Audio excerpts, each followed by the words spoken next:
మహిమ కలుగును గాక. హల్లెలూయా. కూడి ఉన్న మీ అందరికీ మన ప్రభువును రక్షకుడైన యేసుక్రీస్తు వారి నామంలో మీ అందరికీ వందనాలు. ఈరోజు మనంతరము సిలువ వేయబడి సమాధి చేయబడి తిరిగి లేచిన యేసుని ఆరాధించడానికి ఆయన మందిరములో ఉన్నాము. హల్లెలూయా. ఆయన భూలోకానికి వచ్చాడన్న మాట ఎంత నిజమో, మరలా తిరిగి సజీవుడై లేచాడన్న మాట కూడా నిజమే. ఆధారాలతో సహా బైబిల్ గ్రంథం తెలియపరుస్తుంది. అక్కడక్కడ సూచనలు కూడా కనబడుతున్నాయి. యేసు ప్రభువారు చనిపోయిన తర్వాత సమాధులు తెరవబడ్డాయి. నిద్రించిన వారు అనేక మంది లేచారు. లేచిన వారు పట్టణములలో అనేకులకు కనిపిస్తూ ఉన్నారు. అక్కడ కొంతమంది కాపలా వారు, శతాధిపతులు, సైన్యాధిపతులు వారు చూస్తూ ఉన్నారు. అక్కడ కలిగిన భూకంపాన్ని బట్టి, అక్కడ కలిగిన సందర్భాన్ని బట్టి వీరందరూ కలవరపడుచు, భయపడుచు వారందరూ కూడా పరిగెడుతున్నారు. కానీ అక్కడ పరిచర్య చేయటానికి కొంతమంది స్త్రీలు నిలబడి ఉన్నారు. మనము శుక్రవారం ఇంతవరకు నేర్చుకున్నాం. ఆ తదుపరి ఏమైనది, ఏం జరిగినదో బైబిల్ గ్రంథంలో నుంచి మనం ఈరోజు ఈ పునరుద్ధానము గురించి కొద్ది మాటలు మనందరం ఆలకించబోతున్నాం. హల్లెలూయా. బైబిల్ గ్రంథాలు తెరిచినట్లయితే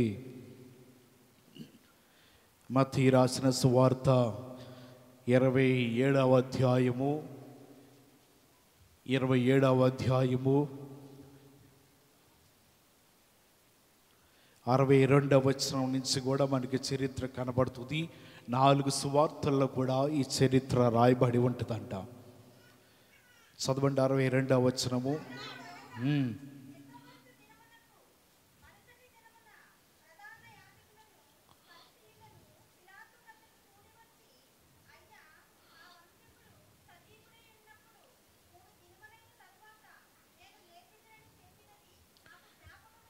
ఇక్కడ కొంతమంది పెద్దలను, ప్రధాన యాజకులను, పరిసయ్యులను పిలాతుతో కలిసి ఒక సభ ఏర్పాటు చేశారంట. ఏంటిదయ్యా సభ, దేని గురించి అంటే వీరంటున్నారయ్యా, వంచకుడై సజీవుడై మరలా తిరిగి లేస్తానని 3 దినముల తర్వాత చెప్పి ఉన్నారు. కాబట్టి ఆ మాటను బట్టి మనం జాగ్రత్తగా మనం మాట్లాడుకోవాల్సినది. ఎందుకు వాళ్ళు ఆ మాట చెప్తున్నారంటే, ఆయన దేహాన్ని ఎవరైనా తీసుకుని వెళ్ళిపోయి యేసు తిరిగి లేచాడన్న తప్పుడు వార్తను ఎవరైనా పుట్టిస్తారేమో అని వీరందరూ కూడా ఒక సభ ఏర్పాటు చేసి ఎవరు తీసుకుని వెళ్ళకోకుండా భద్రముగా కాపాడి ఉన్నారు. ఆ సమాధి దగ్గర కావలి వారిని ఉంచారు. సైన్యాధిపతులు కూడా జాగ్రత్తగా ఎవరు కూడా యేసు ప్రభువుని ఎత్తుకుని వెళ్ళిపోకోకుండా కాపలా కాస్తున్నారు. ఎందుకంటే యేసు చెప్పాడు కదా, నేను 3వ దినమున తిరిగి లేవబోతున్నాను. హల్లెలూయా. ఈ మాటను బట్టి వారిలో కలవరం పట్టుకున్నది. ఎందుకంటే దానికంటే ముందలా వారు భయపడ్డారు. దేని గురించి అంటే వణుకును గురించి, భూమి కంపించడం గురించి, సమాధులు తెరవబడుటయు. ఈ విషయమంతా చూసిన వారికి ధైర్యము కొద్దిగా చెడిపోయినది. ఇంకా మిగిలి ఉన్న భయం ఏంటిదంటే ఆయన మరలా తిరిగి లేస్తానన్నమాట నిజముగా ఆయన లేస్తాడేమో. ఒకవేళ లేకపోయినా సరే వాళ్ళ శిష్యులు ఏమన్నా సరే తప్పుడు వార్తను ప్రచారం చేస్తారేమో. ఇందుకోసమని మనమందరం కూడా అక్కడ కావలి ఉంచుదామని అక్కడ పిలాతు, అక్కడ ఉన్న సైనికులందరికీ కూడా చేతనైనంత వరకు మీరందరూ కూడా సమాధిని జాగ్రత్తగా కాపాడండి. సమాధి దగ్గరికి ఎవరిని కూడా రానియవద్దు. అక్కడ ఎవరు వెళ్ళటానికి కుదరదు. కాపలా కాయండి. శిష్యులు కూడా ఎవరైనా వస్తారేమో, ఎవరి రాకుండా చూడండి అని కావల వారికి ఈ మాటలు చెప్పి ఆ సమాధిని భద్రం చేయమన్నారు. అటువంటి సమయంలో యేసు ప్రభువారు చెప్పినట్లుగానే 28వ అధ్యాయంలో కనబడుతుంది. విశ్రాంతి దినం గడిచిపోయిన తర్వాత ఆదివారం తెల్లవారుచుండగా కొంతమంది స్త్రీలందరూ కూడా సమాధి దగ్గరికి ఆయన తిరిగి చూడటానికి స్త్రీలందరూ వచ్చారు. వచ్చినప్పుడు అక్కడ సమాధి రాయి పొర్లించబడి ఉన్నది. సమాధి రాయి పక్కకి వెళ్ళిపోయి ఉన్నది. వారందరూ కూడా కలవరపడుతున్నారు. ఏమి జరుగుతుంది? సమాధి రాయిని ఎవరు పొరలించి ఉన్నారు? సమాధి రాయిని దానికి అడ్డంగా పెట్టి ఉన్నారు కదా. ఈ పని ఎందుకు జరిగిందని వారిలో వారందరికీ కూడా కలవరం కలుగుతున్నది. వారు ఏ దిక్కు తోచని పరిస్థితిలో ఆ సమయంలో వారందరూ కూడా అక్కడే ఉన్నారు. ఎందుకంటే సమాధి రాయి పొరలించి దాని మీద దేవదూత కూర్చుని ఉన్నది. అటువంటి సమయంలో అక్కడ కనబడుతుంది మహాభూకంపము కలిగెను. అనేకలు బండలన్నీ కూడా బ్రద్దలైపోతా ఉన్నాయి. దేవుని రూపము, దేవుని దూత స్వరూపము అవన్నీ కూడా అక్కడ కనబడుతున్నాయి. దేవదూతలకు అర్థం కావట్లేదు. ఎందుకంటే యేసు తాను చెప్పినట్లుగానే 3వ దినమున సమాధిని జయించి తిరిగి లేస్తానని ఒక మాటను తెలియపరిచాడు. హల్లెలూయా! ఆయన బ్రతికి ఉన్న దినములలో తెలియపరిచాడు, నేను ఈ దేవాలయాన్ని పడగొట్టి 3 దినములలో కడతాను అనగా పాత దేవాలయంలోకి ఎవరు లోనికి వెళ్ళకూడదు. క్రొత్త దేవాలయం అనగా ఎవరైనా లోపలికి వెళ్ళొచ్చు, ప్రార్థించుకోవచ్చు, దేవుని దగ్గరికి వెళ్ళి దేవుని అడగవచ్చు, దేవాలయంలో అడుగు పెట్టవచ్చు. తన దేహముని గురించి కూడా ఈ మాట చెప్తున్నాడు. 3వ దినమున నేను చనిపోయి తిరిగి లేచిన తర్వాత ఒక నూతనమైన జీవితము రాబోతున్నది. ఆ నూతనమైన జీవితం ఏంటిదనగా ఎవరైనా దేవాలయంలోకి వెళ్ళిపోవచ్చు, దేవాలయంలో ఉండి వారు ప్రార్థన చేసుకోవచ్చు. ఇటువంటి మాటలు వారితో చెప్పాడు. ఆనాటి దినం నుంచి వీరందరూ కూడా భయపడుతున్నారు. వీరందరూ కూడా ఆలోచన చేస్తూ ఉన్నారు. యేసు ప్రభువు వారు చెప్పిన మాట ప్రకారంగా ఆయన మరలా తిరిగి మరణమును జయించి లెగుస్తాడేమో అని వారందరూ ఆలోచన చేస్తూ ఉన్నారు. ఇటువంటి సమయంలో నిజంగా యేసు ప్రభువు వారు ఆయన మరణమును జయించి సమాధిని జయించి తిరిగి ఆయన గలిలయకు వెళుతూ ఉన్నాడు. హల్లెలూయా! ఆయన చెప్తూ ఉన్నాడు కదా, పాతాళ లోకములకు వెళ్ళి ఓ మరణమా నీ ముల్లెక్కడా, ఓ మరణమా నీ విజయం ఎక్కడా అని మాట చెప్పి దేవుడు మరణమును జయించాడు. బైబిల్ గ్రంథంలో మాటను చూద్దాము. హోషేయ గ్రంథము 13వ అధ్యాయము 14వ వచనం. దానియేలు గ్రంథం ప్రక్కనే ఉంటుంది. హోషేయ గ్రంథము 13వ అధ్యాయము 14వ వచనం. అయినను పాతాళ వశముల నుండి నేను వారిని విమోచింతును, మృత్యువు నుండి వారిని రక్షింతును. ఓ మరణమా నీ విజయం ఎక్కడా, ఓ మరణమా నీ ముల్లెక్కడా, పశ్చాత్తాపము నాకు పుట్టదు. దేవుడు ఆజ్ఞాపిస్తున్నాడు, ఓ మరణమా నీ విజయం ఎక్కడా, ఓ మరణమా నీ ముల్లెక్కడా అని దేవుడు ఆజ్ఞాపిస్తూ ఆ పాతాళమును జయించి తిరిగి సమాధిని జయించి ఆయన లేచి బయటికి వచ్చాడు. ఈ భూలోకములు ప్రపంచ యావత్తులో సమాధిని జయించి మరణమును జయించి 3వ దినమున లేచిన వారు ఎవ్వరు కూడా లేరు. యేసు ప్రభువారు ఒక్కడు మాత్రమే ఉన్నాడు. హల్లెలూయా! ఒక్కడు మాత్రమే, ఆయన ఒక్కడు మాత్రమే మరణమును జయించాడు, సమాధిని జయించాడు. తిరిగి చెప్పిన మాట ప్రకారం 3వ దినమున లేచి ఆయన బయటికి వస్తూ ఉన్నాడు.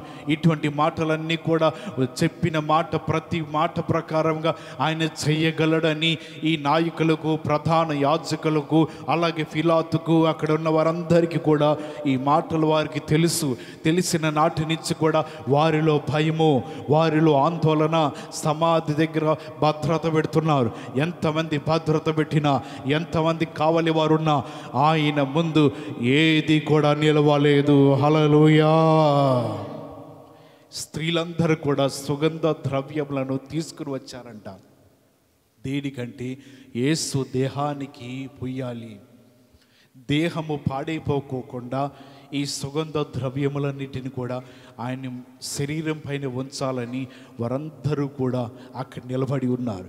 ఏ సుగంధ ద్రవ్యములు ఆయన శరీరానికి అవసరం లేదు, ఏది కూడా ఆయనకి అవసరం లేదు. ఆయన చెప్పిన మాట ప్రకారంగా ప్రజల మధ్యకు వెళ్ళాలి, ఆయన చెప్పిన మాట ప్రకారంగా ప్రజలందరిలో సంచరించాలి. ఇటువంటి సమయంలో వారు అనేకమైనవి తీసుకుని వచ్చి స్త్రీలందరూ కూడా ఎదురు చూస్తూ ఉండగా ఆయన అక్కడ లేడు. తాను చెప్పినట్టుగానే ఆయన లేచి ఉన్నాడు. తాను చెప్పినట్లుగానే వారందరూ కూడా అటువంటి సమాధిని చూసి వారు కలవరపడుతున్నారు. ఏ విధంగా వారి కలవరం ఉన్నదంటే, యోహాను రాసిన సువార్తలో ఆ భక్తుడు ఇక్కడ వివరంగా రాస్తూ ఉన్నాడు. యోహాను రాసిన సువార్త 20వ అధ్యాయము 11వ వచనం నుంచి చదివితే అక్కడ కనబడుతుంది. అయితే సమాధి బయట నిలిచి ఏడ్చుచుండెను. చూడగా తెల్లని వస్త్రము ధరించిన 2 దేవదూతలు యేసు దేహముంచిన స్థలములో తల వైపున ఒకడును కాళ్ళ వైపున ఒకడును కూర్చుండుట కనబడెను. వారు అంటున్నారు, అమ్మా ఎందుకు ఏడ్చుచున్నావు? ఆమెను అడగగా ఆమె అంటుంది, నా ప్రభువును ఎవరో ఎత్తుకుని పోయిరి, ఆయనను ఎక్కడ ఉంచారో నాకు తెలియదని చెప్పాను. ఈ మాట మాట్లాడుతున్నది ఎవరో నా ప్రభువుని తీసుకుని వెళ్ళిపోయారు. ఆయన ఎక్కడ ఉన్నాడో నాకు కనబడతలేదు. సమాధిలో వంగి చూడగా తల దగ్గర ఒకరు కాళ్ళ దగ్గర ఒకరు తెల్లని వస్త్రాలు ధరించుకుని 2 దేవదూతలు కనబడుతున్నారు. వారు అంటున్నారు, అమ్మా ఎందుకు ఏడ్చుచున్నావు? తాను చెప్పినట్లుగానే నీకంటే ముందుగా ఆయన గలిలయ ప్రాంతానికి వెళ్ళిపోతున్నాడు. ఈ మాట చెప్పి వెనక్కి తిరిగి చూడగా యేసు వారి వెనక నిలిచి ఉన్నాడు. యేసు వారి వెనక నిలిచి ఉన్నప్పుడు వారు ఎవరో అనుకుని గుర్తుపట్టలేదు. వారు ఎవరో అనుకుని యేసు అని చెప్పి వారు గుర్తుపట్టలేకపోతున్నారు. ఎందుకంటే యేసు రూపాంతరం చెంది ఉన్నాడు. మానవ శరీరం నుంచి మహిమ దేహమును దాల్చి ఉన్నాడు. అటువంటి సమయంలో ఎవరో అనుకుని ఎదురు చూస్తున్నప్పుడు ఆయన అంటున్నాడు, అమ్మా ఎందుకు ఏడ్చుచున్నావు? ఎవరిని వెతుకుచున్నావు అనగా ఆమె తోటలో ఈయన పని చేసుకునేవాడేమో అనుకుని ఆమె ఎవరోలే, అయ్యా నా యేసు ప్రభువారిని తీసుకుని వెళ్ళిపోవటం వేనా చూచావా? ఆయనని వెతికి వెళ్ళిపోవటం నీకేమైనా తెలుసా అని, ఆయన ఎక్కడ ఉంచారో ఒకసారి నాకు చెప్పయ్యా అని అడుగుతున్నది. అటువంటి సమయంలో యేసు ప్రభువారు ఆమెని మరియా అని పిలిచాడు. హల్లెలూయా! ఎప్పుడైతే ఆ మాట పిలిచాడో నిజంగా ఆమెకు అర్థమైపోయినది. ఆ మాటగా ఆమె అంటుంది, బోధకుడా. ఎంతగా మాట మాట్లాడుతుందంటే యేసు ప్రభువారని తెలియక ఎవరో యేసు ప్రభువారు తీసుకుని వెళ్ళిపోయారయ్యా అని ఏడుస్తూ ఉన్నది. ఎవరు తీసుకుని వెళ్ళిపోలేదు. ఆయన తాను చెప్పినట్లుగానే 3వ దినమున లేచినప్పుడు ఆయన అంటున్నాడు, బోధకుడా అని ఈమె సంబోధిస్తూ యేసు ప్రభువారు పిలుస్తున్నది. ఆమె అంటుంది, నా బోధకుని ఎవరు ఎత్తుకుని వెళ్ళిపోయారు? ఎవరు ఎత్తుకుని వెళ్ళలేదండి. తాను చెప్పిన మాట ప్రకారంగా సమాధిని జయించబోతున్నాడు. ఆయన గలిలయ ప్రాంతానికి అనేక మంది ప్రజలకు నేను కనబడాలి, అనేక మంది ప్రజల మధ్యకు నేను వెళ్ళాలి, వారందరితో కలిసి నేను ఉండాలి అని ఈ మాట చెబుతూ యేసు ప్రభువారు తన ప్రయాణమును కొనసాగిస్తున్నాడు. మరణము ఆయనను ఆపలేకపోయినది, సమాధి ఆయనను ఆపలేకపోయినది, పాతాళము ఆయనను ఆపలేకపోయినది. కారణం ఏంటిది అంటే ఒకటే కారణము, ఆయన నీతిమంతుడు. హల్లెలూయా! ఆయన నీతిమంతుడు. ఆయనలో ఎటువంటి పాపము లేదు. అటువంటి యేసు ప్రభువారిని మరణమును పట్టుకోవడానికి ధైర్యం సరిపోలేదు. అటువంటి యేసు ప్రభువారిని పట్టుకోవడానికి పాతాళానికి ధైర్యం సరిపోలేదు. అటువంటి యేసు ప్రభువారిని సమాధిలో ఉంచడానికి సమాధికి ధైర్యం సరిపోలేదు. ఎందుకంటే నీతిమంతుడైన యేసు ప్రభువారు తాను చెప్పిన మాట ప్రకారంగా 3వ దినమున ఆదివారం తెల్లవారుజామున ఆయన విజయశీలుడై తిరిగి లేచాడు. హల్లెలూయా! ఆయన ఒకవేళ లేవకలేకపోతే ఈనాటి క్రైస్తవులందరికీ గొప్ప అవమానం కలిగేదండి. ఆయన తాను చెప్పినట్లుగా తాను మాట ఇచ్చిన విధముగా 3వ దినము కానీ లేవలేకపోతే క్రైస్తవులందరూ కూడా ఈ దినము అవమానపరచబడేవారు. తాను ఇచ్చిన మాట ప్రకారంగా 3వ దినమున లేచాడు కాబట్టి మనందరము కూడా ఆ మాటను బట్టి ధైర్యంగా ఉండగలుగుతున్నాం. ఆయన ఎప్పుడైతే లేచి ఉన్నాడో, ఆయన ఎప్పుడైతే సమాధిని జయించి ఉన్నాడో, అక్కడ వారందరూ కూడా మాట్లాడుతున్న మాటలు ఏ విధంగా ఉన్నాయి, వారు వార్తను ఏ విధంగా మార్చాలనుకుంటున్నారో ఇక్కడ కనబడుతూ ఉన్నది.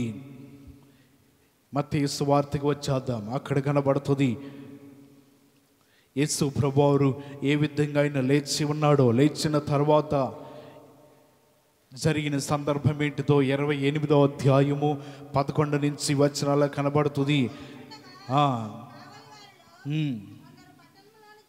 వచ్చి జరిగిన సంగతులన్నిటినీ ప్రధాన యాజకులతో వారు చెప్పారంట. వారు పెద్దలతో కూడి చేసి ఆ సైనికులకు చాలా ద్రవ్యం ఇచ్చారంట. ఇక్కడ సైనికులు కొంతమందికి, ప్రధాన యాజకులందరికీ కూడా కొంత ధనం అనగా లంచం ఇచ్చారు. జరిగిన సంఘటనలన్నీ కూడా ఎవరికి చెప్పద్దు. జరిగిన మాటలకు, జరిగిన విధానము ఇదంతా కూడా ఎవరికి తెలియపరచవద్దు. ఆయన లేచాడు అంటే ప్రజలందరూ మన మీద దుమ్మిగా వచ్చి ఏమైనా హాని చేస్తారేమో. కాబట్టి ఈ మాటను మీరు మార్చేయండి, ఈ వార్తను మార్చేయండి, లేని వార్తను మీరు పుట్టించండి. అందుకు గాను వారందరికీ, సైనికులకి ద్రవ్యం ఇచ్చారంట. కారణం ఏంటిదంటే వారు కళ్ళారా చూస్తున్నారు బండలు తొడిలి వెళ్ళిపోవటము, అలాగే భూకంపము రావటము, సమాధి కదిలించబడటము, యేసు తిరిగి లేవటము, ఇదంతా కూడా వారు చూసి భయపడ్డారు. వారి కళ్ళతో చూసిన మాటలు ప్రజలకు చెప్పినప్పుడు వారందరూ నిజంగా యేసు మీద విశ్వాసం ఉంచి, యేసు యందు నమ్మిక ఉంచి వారందరూ కూడా ఆయనని నమ్ముకుంటారేమో. కాబట్టి మీరందరూ కూడా లేని వార్తను పుట్టించాలి. అదిగో ధనము తీసుకోండి, ఎంత ధనము కావాలో ధనము మీరందరూ పోగు చేసుకోండి అని చెప్పి వారికి ధనం ఇచ్చి ఏ వార్త పుట్టించమంటారయ్యా అంటే ప్రధాన యాజకులు చెప్తున్నారు, మేము నిద్రపోవచ్చుండగా అతని శిష్యులు రాత్రి వేళ వచ్చి అతన్ని ఎత్తుకుపోయారని మీరు చెప్పండి. ఇది అధిపతికి చెవిన పడినప్పుడు మేము అతను సమ్మతించి మీకేమీ తొందరగా కలగకుండా మేము చూసుకుంటాము. కాబట్టి వారందరూ కూడా ద్రవ్యము తీసుకొని తమకు బోధించిన ప్రకారం చేసి వారందరూ కూడా ఏం చెప్తున్నారంటే, మేము అర్ధరాత్రి కాల సమయంలో గాఢ నిద్రలో ఉండగా శిష్యులు వచ్చి దేహాన్ని తీసుకుని వెళ్ళిపోయారు. రాత్రికాల సమయంలో వారు దేహాన్ని తీసుకుని ఎక్కడికి వెళ్ళిపోయారో తెలీదు. అప్పటి నుంచి వారందరూ కూడా చెప్పే మాట ఇదే, యేసు లేచాడని చెప్పి శిష్యులు అబద్ధాలు చెప్తున్నారు. లేదు, దేహాన్ని వారే తీసుకుని వెళ్ళిపోయారు. ఎందుకంటే రాత్రి కాల సమయంలో వీరు కావలి వారిని ఉంచారు కదా, శతాధిపతులను ఉంచారు కదా, సైన్యమంతా కూడా కావలి కాస్తూనే ఉన్నారుగా, సమాధిని భద్రముగా చూస్తూ ఉన్నారుగా. అటువంటి సమయంలో శిష్యులు ఎలా రాగలిగారు? శిష్యులు వచ్చి ఆ శవమును, యేసు ప్రభు వారిని దేహంని ఎలాగ ఎత్తుకుని వెళ్ళిపోయారు? దేహంని ఎత్తుకెళ్ళిపోవటానికి వాళ్ళు ఇంతకలా తెగించి ఉన్నారు. ఎత్తుకుని వెళ్ళిపోవాలనుకుంటే ఆయన శిష్యుల్లో ఉన్న యోసేపు మిక్కిలి ధనవంతుడై ఉండి దేహంను నాకు ఇవ్వమని ఎత్తుకెళ్ళి సమాధిలో పెట్టడం ఎందుకు? ఆ దేహాన్ని తన ఇంటికో లేకపోతే వేరే ప్రాంతానికి తీసుకుని వెళ్ళిపోయి అప్పుడే వార్తను పుట్టించవచ్చు కదా. యేసు ప్రభువు వారు దేహాన్ని తీసుకువెళ్ళి వారు సమాధిలో ఉంచారు. ఆయన చెప్పినట్లు లేచినప్పుడు ఇటువంటి వార్తను, చెడ్డ వార్తను, లేని వార్తను పుట్టించి శిష్యులు వచ్చి ఎత్తుకుపోయారని చెప్పండి. వారు లంచమును ఆశించారు, వారి ధనమును ఆశించారు. లోకము న్యాయాన్ని త్రిప్పివేయగలదు. లోకంలో ఉన్న ప్రజలు నీతిని అవినీతిగా చేయగలరు. లోకంలో ఉన్న ప్రజలు నిజంను అబద్ధముగా మార్చగలరు. ఆనాటి కాలంలోనే ఈ ప్రజలందరూ కూడా ఒక నిజంను కప్పి ఉంచాలని, ఈ నిజంను అబద్ధముగా చేయాలని, ప్రజలందరికీ నిజము తెలియపరచకూడదని ఒక డబ్బు నిజాన్ని మూసేసిందండి. వారిచ్చిన ద్రవ్యము తీసుకొని వారి నోర్లు తెరవనీకోకుండా ఒక ధనము నీతిని త్రిప్పివేసింది. ఒక ధనము నీతిమంతుడని యేసు ప్రభువు వారు చెప్పిన మాటను మార్చేసింది. ఒక ధనము లేని వార్తను పుట్టించింది. వారికి ఇచ్చిన ధనము సైనికుల నోర్లన్నీ కూడా మోయించడానికి కారణమైనది ధనమే. ఈరోజు వరకు కూడా యూదులైన వారు, అక్కడ రాయబడింది 15వ వచనంలో, ఈ మాట యూదులలో వ్యాపించు నేటి వరకు కూడా ప్రసిద్ధమైనది. వారు అనుకుంటారు యేసు ప్రభువు వారు లేవలేదు, యేసు ప్రభువు వారు ఇంకా సమాధిలోనే ఉన్నాడు, ఆయన ఇంకా బయటికి రాలేదని వారు చెప్తున్నారు. బయటికి రాని సమయంలో ఖాళీ సమాధి ఉంచబడినది కదా. అక్కడ ఆ సమాధిలో ఎవరు కూడా లేరు. యూదులైతే వారు నేటి వరకు కూడా నమ్మరు. కారణం ఏంటిదంటే ఈ ప్రధాన యాజకులు పెద్దలందరూ కూడా లంచం ఇచ్చి యేసు ప్రభువారిని ఎత్తుకుపోయారని చెప్పండి. లోకము నిజాన్ని నమ్మరు, అబద్ధాన్ని తేలిగ్గా నమ్ముతారండి. లోకము నీతిపరులను నమ్మరు, అవినీతి పరులను బాగా నమ్ముతారు. లోకంలో ఉన్న ప్రజలు ఉన్న వార్తను నమ్మరు, లేని వార్తను నమ్ముతారు. ఇక్కడ రాయబడుతున్నది, వీరందరూ కూడా వెళ్ళి ఈ మాటలు చెప్పారు.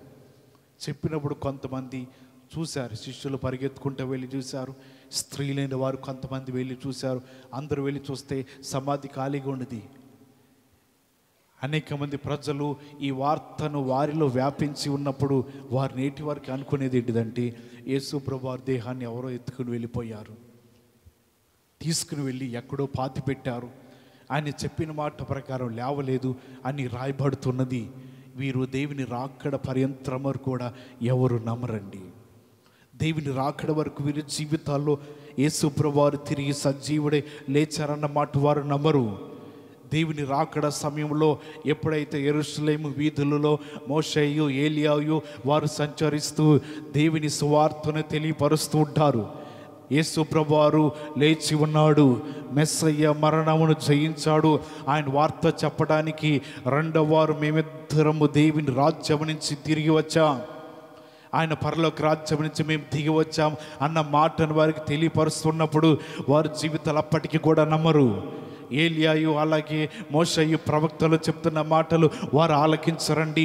నిజంగా వారు వీధుల్లో, యెరూషలేము వీధుల్లో యూదుల మధ్యన సంచరిస్తూ ఉంటారు, నిజమైన వార్తలు చెప్తూ ఉంటారు, నిజమైన సువార్తను ప్రకటిస్తూ ఉంటారు. వారు వినరు, వారెవరు కూడా ఈ మాటలు అంగీకరించరు. వారిద్దరిని పట్టుకుని మరొకసారి వారి ప్రాణాలు తీసి మోషే ఏలి ఇద్దరిని చంపుతారు, నడి వీధులు వదిలేస్తారు. ఒకవేళ మనము అప్పటి వరకు బ్రతికి ఉంటే ఆ వార్త మనకి కూడా తెలుస్తుంది, మన యొద్దకి కూడా వస్తుంది. వారిని కొట్టు విధానం ఎలాగున్నది, వారు ఎలా చనిపోయారు, ఏ విధంగా మరణం వచ్చింది, అదంతా తెలుస్తుంది. వారు నమ్మరండి. మరలా వారందరిని కూడా సంహరిస్తాడు. తదుపరి దేవుని రాకడ భూమి మీదకి వచ్చినప్పుడు వారందరూ కూడా గుండెలో బాదుకుంటూ ఏడుస్తూ ఉంటారు. ఎందుకంటే మేము నమ్మలేకపోయాం. యేసు ప్రభువారు మొదటిగా వచ్చాడు, తానే స్వయంగా మాటలన్నీ చెప్పాడు, కానీ అబద్ధ మాటలు వారు నమ్మి ఆ మాటలన్నీ కూడా వారు ఆలకించి యేసు ప్రభువారు నమ్మలేకపోతున్నారు. వారు రక్షించబడటానికని ఇద్దరు ప్రవక్తలను పంపించినా వారు నమ్మలేదు. దేవుడు తదుపరి వారందరిని మీద దేవుని రాకడ, దేవుని ఉగ్రత రాబోతున్నది. ఆయన లేచే ఉన్నాడు, ప్రజలందరికీ కూడా ఆయన కనబడుతూనే ఉన్నాడు. హల్లెలూయా. ఆ మాటలన్నీ కూడా వారు ఆలకిస్తూనే ఉన్నారు. అనేక మంది ప్రజలు చూస్తూనే ఉన్నారు. ఒకనొక సమయంలో రాజుగారి దగ్గర ఒక మంత్రి, రాజుగారు వారిద్దరు ప్రాణ స్నేహితులుగా ఉండేవారంట. ఇలాగుంటున్నప్పుడు ఈ మంత్రి ప్రతిరోజు యేసుని గురించి చెప్తూ ఉండే రాజుకి, అయ్యా యేసు ప్రభువారు మానవాళి పాపముల కొరకై చనిపోయాడు, తిరిగి లేచాడు, మానవుల కొరకై ప్రాణం అర్పించాడు, పాపంలో ఉన్న వారిని సజీవులుగా వారిని లేపటానికని రక్తము కార్చాడు అని ఈ మాటలు చెప్తా ఉండేవాడు. ఆ రాజు వినటం ఇష్టం లేక విన్నట్టుగా ఉండేవాడు. ప్రతిరోజు కూడా రాజుగారి దగ్గరికి రాగానే మొదటిగా యేసు గురించి చెప్పేవాడంట. ఈయన ఇదే మాటలు చెప్తూ ఉండగా రాజుకు వినటానికి బాగా చిరాకు వచ్చింది. ఆ మాటలు ఆయనకి వినసంపగలు, ఇదేంటి ప్రతిరోజు కూడా యేసు గురించి చెప్తున్నాడు అని ఆలోచన చేస్తున్నా. మళ్ళీ తర్వాత రోజు కూడా వచ్చి, అయ్యా యేసుని నమ్ముకో, మన కొరకే భూలోకానికి వచ్చి మానవులందరి కోసం ఆయన ప్రాణమును త్యాగం చేశాడు అని ఈ మాట చెప్పాడు. అటువంటి సమయంలో రాజు కోపం వచ్చి, ఏయ్ ప్రతిరోజు ఏంటని గొడవ, ప్రతిరోజు చెవు దగ్గరికి వచ్చి యేసు ప్రభు అంటున్నావు అని ఈ మాటతో గట్టిగా గదురుకున్నాడు. మరి రాజు గదురుకున్నప్పుడు ఎదురు చెప్పకూడదు కాబట్టి కామైపోయాడు. ఒక రోజున రాజు తన పడవలో ప్రయాణం చేస్తూ తన కుమారుని తీసుకుని వెళుతూ ఉన్నాడు. ఆయన వెళుతున్నప్పుడు చుట్టుపక్కల ఈతగాళ్ళందరూ కూడా ఆయన ప్రక్కన వెళుతున్నారు. అంటే పడవకి ఏమన్నా సరే ప్రమాదం జరుగుతుందేమో, మరి రాజు కదా ఆయన వెళుతూ ఉన్నారు. చుట్టుపక్కల వాళ్ళు కొంతమంది సైనికులు, అలాగే ఈత వేయగలిగిన వారు, రాజు ప్రమాదంలో పడితే కాపాడటానికి కూడా కొంతమంది అల్లంత దూరంలో పడవలు వేసుకుని వెళుతూ ఉన్నారు. రాజు, మంత్రి, తన కుమారుడు ముగ్గురు మాత్రమే ఒక్క పడవలో వెళుతున్నారు. మధ్యలోకి వెళ్ళిన తర్వాత కుమారుడు ఆటకేతనంగా అటు ఇటు గింతులేస్తూ నీటిలో పడిపోయాడంట. పడిపోగానే కుమారుడు రక్షించు రక్షించు అని అరుస్తుంటే రాజు కంగారు పడి గబుక్కుని ఆయన దూకి తన కుమారుడిని బయటికి తీసి ఓడలో కూర్చోబెట్టాడు. మంత్రి అన్నాడు, రాజా, రక్షించగలిగిన సైనికులు 4 పక్కల ఉన్నారు. నువ్వు ఒక మాట సెలవిస్తే చాలు, వాళ్ళు వెంటనే వచ్చి నీ కుమారుని రక్షిస్తాడు కదా. నువ్వు ఎందుకయ్యా కంగారు పడి నీళ్ళల్లో దూకావు? అది ఎంతైనా సరే నా కుమారుడు కదా, ఎంతైనా సరే నాకు పుట్టినవాడు కదా. నా కళ్ళెదుట పడిపోతుంటే చూడలేక నేను ఇల్లు అతను తీసుకుని వచ్చాను. అప్పుడు రాజు అంటున్నాడు, రాజా, తండ్రి కూడా తన కుమారుడిని ఈ భూలోకానికి వెళ్ళాలి, వెళ్ళకపోతే నా ప్రజలకి పాప క్షమాపణ లేదు అని ప్రేమ కలిగిన తన కుమారుడిని ఈ భూలోకానికి పంపించాడయ్యా. ప్రవక్తలోనో భక్తులనో లేకపోతే రాజులోనో ఎన్నుకోవచ్చు లేదు, తన కుమారుడి మీద ప్రేమ ఉన్నది కాబట్టి తండ్రి తన బిడ్డని భూలోకానికి పంపించి ప్రజలందరినీ రక్షించాలని ఈ మాట చెప్పినప్పుడు ఆయన వెంటనే ఆశ్చర్యపోయి ఆగిపోయాడు. నీకు నీ కుమారుడి మీద ఎంత ప్రేమ ఉన్నదో ఆయనకు కూడా ఆయన కుమారుడి మీద అంతే ప్రేమ ఉండి ఈ లోకానికి పంపించాడు. ఆయనను నీవు నమ్ముకోవాలి. హల్లెలూయా. ఆయన యందు నువ్వు విశ్వాసం ఉంచాలని ఈ మాట చెప్తూ ఉన్నాడు. యేసు తాను లేచిన తర్వాత అనేక మంది ప్రజలకి కనబడుతున్నాడు. అనేక మంది దగ్గరికి వెళ్ళి యేసు వారిని దర్శిస్తున్నాడు. అటువంటి మాటలు ఒకసారి మనం జ్ఞాపకం చేసుకుందామా? యేసు ఎవరెవరికి కనబడ్డాడు ఏంటిదో మత్తయి రాసిన సువార్త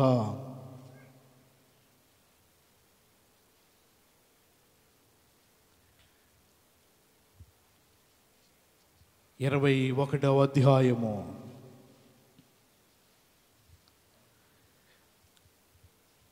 మత్తయి రాసిన సువార్త 21వ అధ్యాయము 7వ వచనం చదవండి. కాబట్టి యేసు ప్రేమించిన శిష్యుడును, యోహాను రాసిన సువార్త 21వ అధ్యాయం 7వ వచనం ఉన్నది. కాబట్టి యేసు ప్రేమించిన శిష్యుడును ఆయన ప్రభువు సుమి అని పేతురుతో చెప్పాను.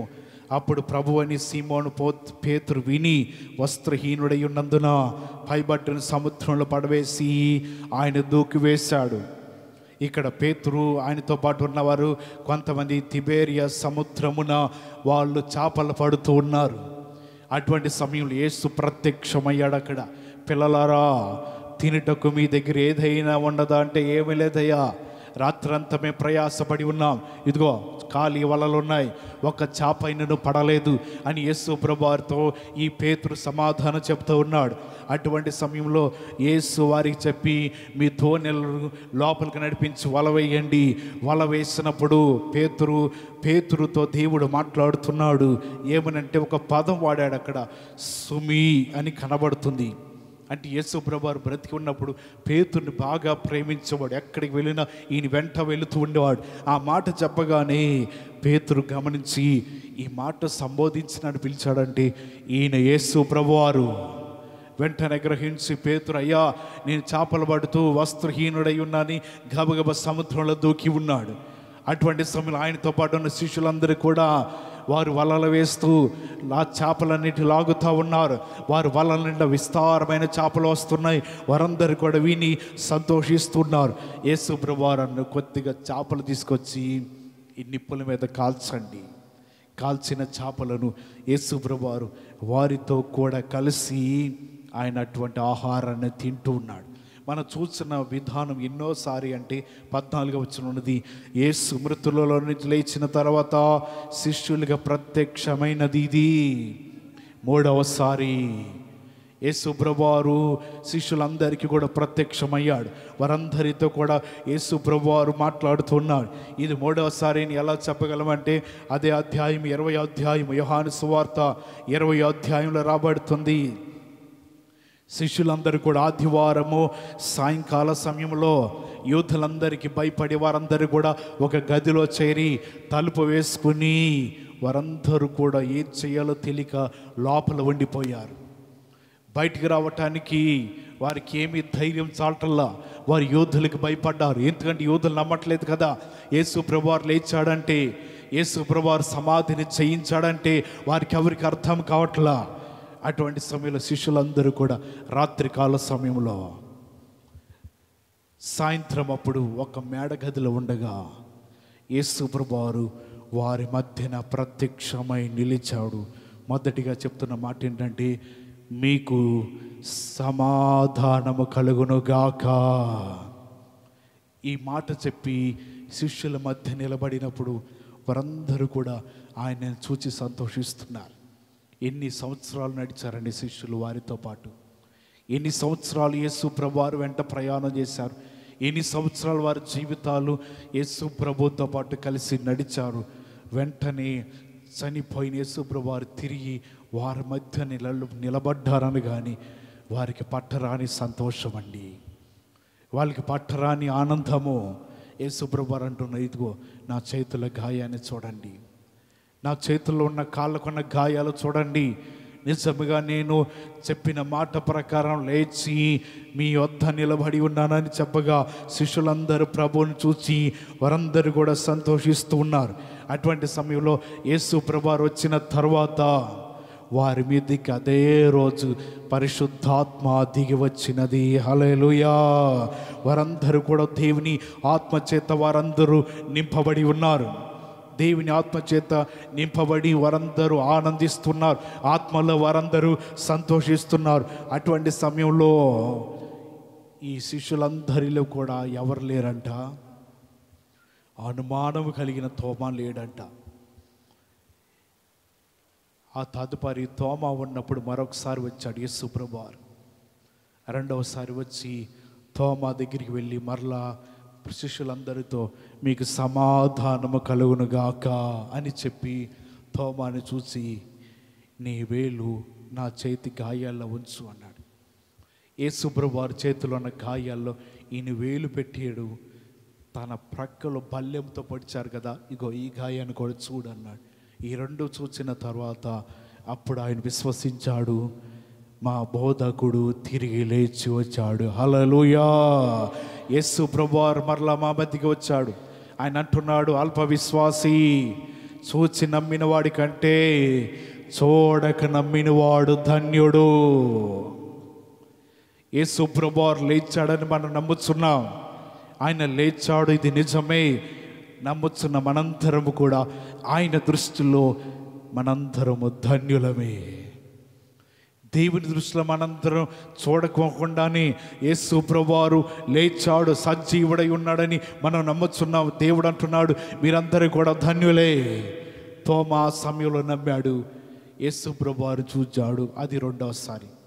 ఇక తర్వాత మనము పేతురు గురించి చూసాం కదా, అది అంతా కూడా మూడవసారి యేసు ప్రభువారు వారితో కనబడ్డారు. ఆ తర్వాత ఇంకెవరికి కనబడ్డాడంటే, లోకాసు వార్తలకు వచ్చినట్లయితే యేసు ప్రభువారు ఒక గ్రామానికి నడుచుకుంటూ వెళుతూ ఉండగా ఇద్దరు యవ్వనులు సంభాషించుకుంటూ వెళుతూ ఉన్నాడు. యేసు ప్రభువారు వారి మధ్యకు వచ్చి నిలబడి, ఏంటయ్యా మాట్లాడుకుంటున్నారు, మీరు సంభాషించుకుంటున్న సంభాషణ ఏంటిది అని చెప్పగా ఆయన అంటున్నాడు, ఏమిటయ్యా ఇంత జరిగినా సరే నీకొక్కడికే తెలీదా? యేసు ప్రభువారు ఏ విధంగా ఆయన స్థితిలో ఉన్నాడో ఆ సంగతులు 18వ వచనంలో కనబడుతుంది. వారిలో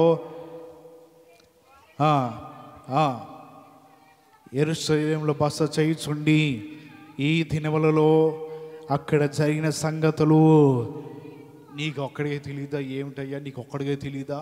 అక్కడ జరిగిన సంఘటనలు నీకు తెలియదా? చుట్టుపక్కల ప్రాంతాల వారందరూ తెలుస్తుంది కదా. యేసు ప్రభువారు చనిపోయి సమాధి చేయబడ్డాడు. చనిపోకముందు ఏ విధంగా దెబ్బలు తిన్నాడు అవన్నీ కూడా చుట్టుపక్కల ప్రజల వారు తెలుసు కదా. నీకే తెలీదా అని వీరు అంటున్నారు. ఏమో తెలియదే, మీరు చెప్పండి అన్నారు. వీళ్ళందరూ కూడా యేసు ప్రభువారి గురించి ఆ మాటలన్నీ కూడా వారు పలుకుతున్నారు, మాట్లాడుతున్నారు. యేసు ప్రభువారు సమాధిలో లేడంట.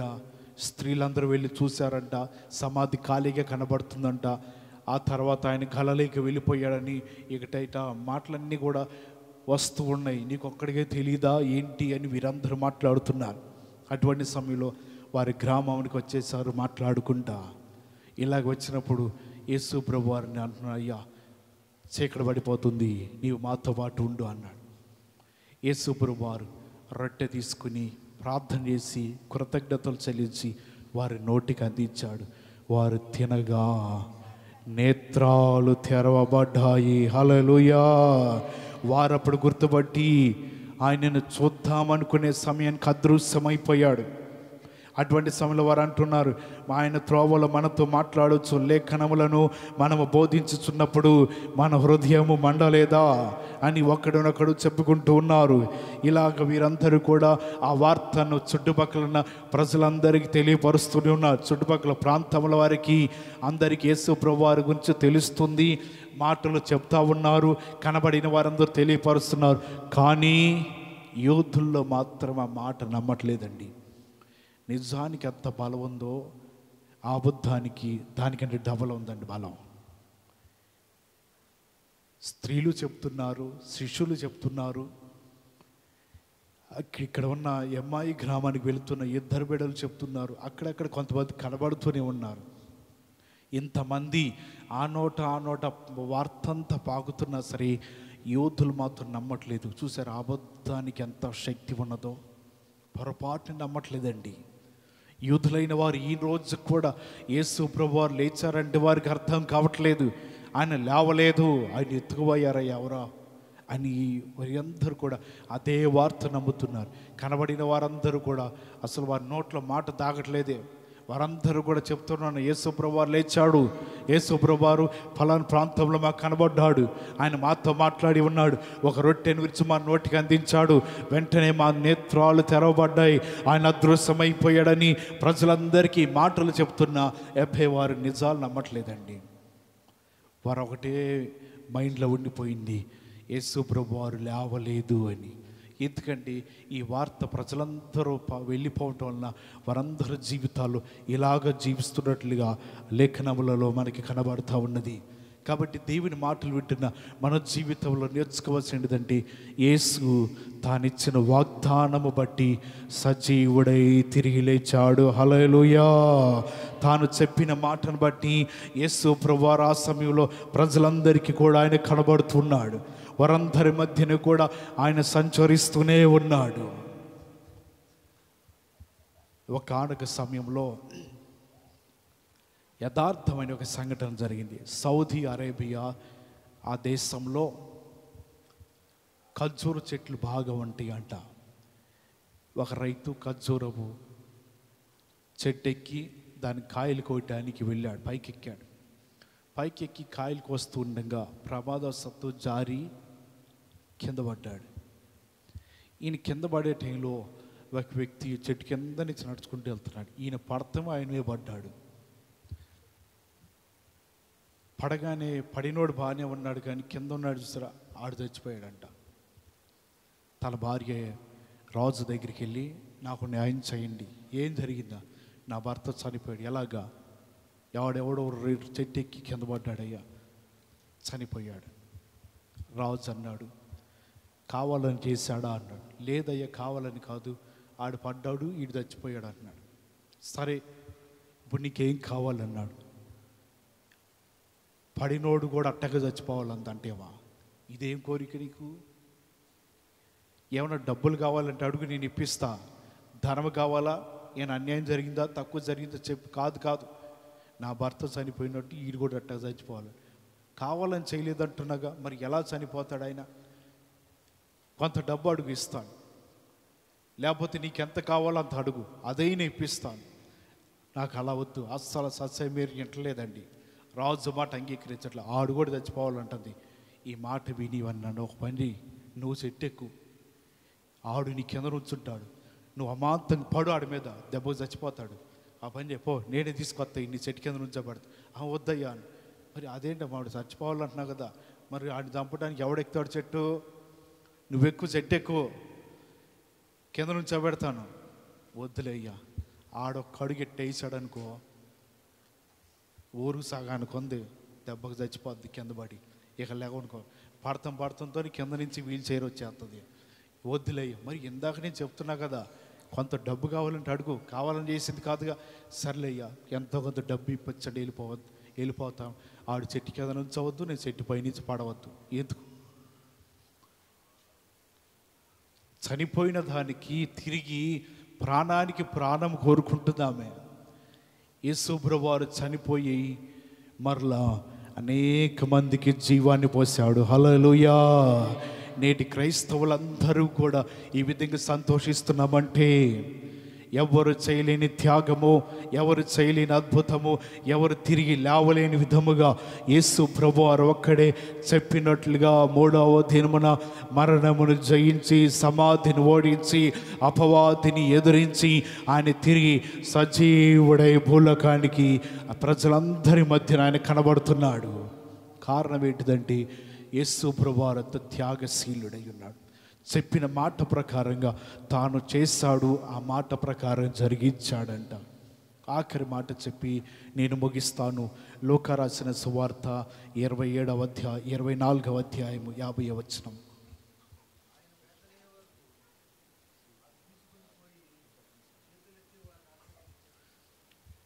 ఇక్కడ రాయబడుతున్న మాట, ఆయన బేతనియ వరకు వారిని తీసుకుని పోయి చేతులెత్తి వారిని ఆశీర్వదించను. యేసు ప్రభువారు భూలోకాన్ని విడిచి ఆరోహణమైపోతున్నాడు, అంటే వెళ్ళిపోతూ ఉన్నాడు. ఇలా వెళ్ళిపోతూ ఉండగా వారిలో నుంచి ప్రత్యేకించబడి పరలోకమునకు ఆరోహణుడాయను. వారందరూ కూడా అక్కడ నిలబడిపోయారు. శిష్యులందరూ చూస్తూ ఉన్నారు, ప్రజలందరూ చూస్తున్నారు. యేసు ప్రభువారు చెప్పిన మాట ప్రకారం లేచి పరలోకానికి ఆరోహణమై వెళ్ళిపోతా ఉన్నాడు. అక్కడ వారందరూ అలాగే చూస్తున్నారు, ఎందుకు నా వైపు చూస్తున్నారు? మరలా ఎలాగే వెళ్ళానో తిరిగి మరలా అలాగే రాబోతున్నాను.